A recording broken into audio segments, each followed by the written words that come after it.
Liz says she was brutally beaten by a homeless ex-con in a horrific attack caught on video. Now, her alleged attacker has spent time in prison for attempted murder and assault in the past.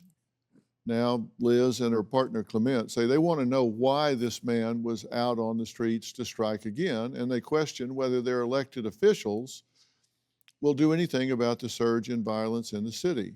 When you look at this and you think about the law enforcement there and DA, they've made promises about protection and reacting to the increase in crime. Do you feel like they've done what they said they were going to do? They haven't done nothing at all. Because if they was doing something, if they were making plans to do something, we wouldn't have been seeing this increasingly violent that's been happening around the city.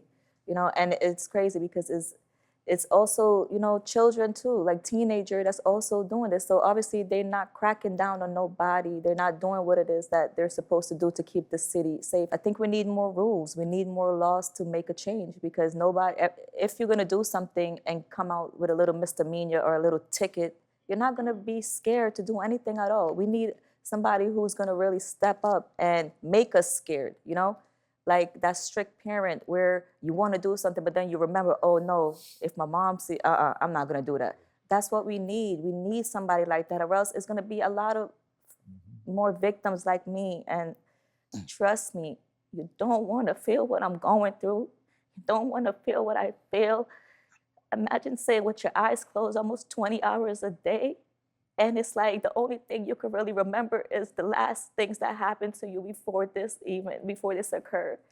And you know, it hurts, and we really need somebody to really step down because the people in charge right now, they're not making no rules, and it seems like they're just doing things to make their life better and their family better. And what about us? And you know, that's part of the message that we want to deliver to people. You know, when it comes time to vote, all of these people, these police commissioners, these DAs, these mayors, all of these people in every city across the country, they work for you. And if they're not doing the job you think they should do, you can speak with your vote and you can say that. And, Yes. you know, in New York, overall crime has increased. It's reported to be up 15.2%. And it wasn't great before, but it's Getting worse. it's reported to be up. And, you know, somebody needs to address that. And prosecutors only ask for prison time for the most serious offenses. And, you know, there are all kinds of problems with people being back out on the street. The best predictor of future behavior is relevant past behavior. Yes. If you got somebody that's a violent criminal, Right. particularly somebody that's attacking people at random, and you put them back out on the street, then you can predict they're going to attack random people again. And the reoffense rate is over 20%. And that's for people that are arrested and charged with felonies. And that's less than 2 months later. And that's NYPD data. So if you arrest and charge somebody for a violent offense and then you put them back out on the street, 1 in 5 of them reoffend within 2 months. Right. So you know there's a danger of putting them back out there. Because it's a And trend. They don't get no punishment.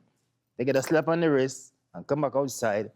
But why should a family suffer for when you feel bad? I have a bad day. Why should I make your life a living hell? Why should we have to suffer because the government don't care about us? Like, it's not right. do you have a story or a question for me? Click the link in the description and tell me what in the world is going on.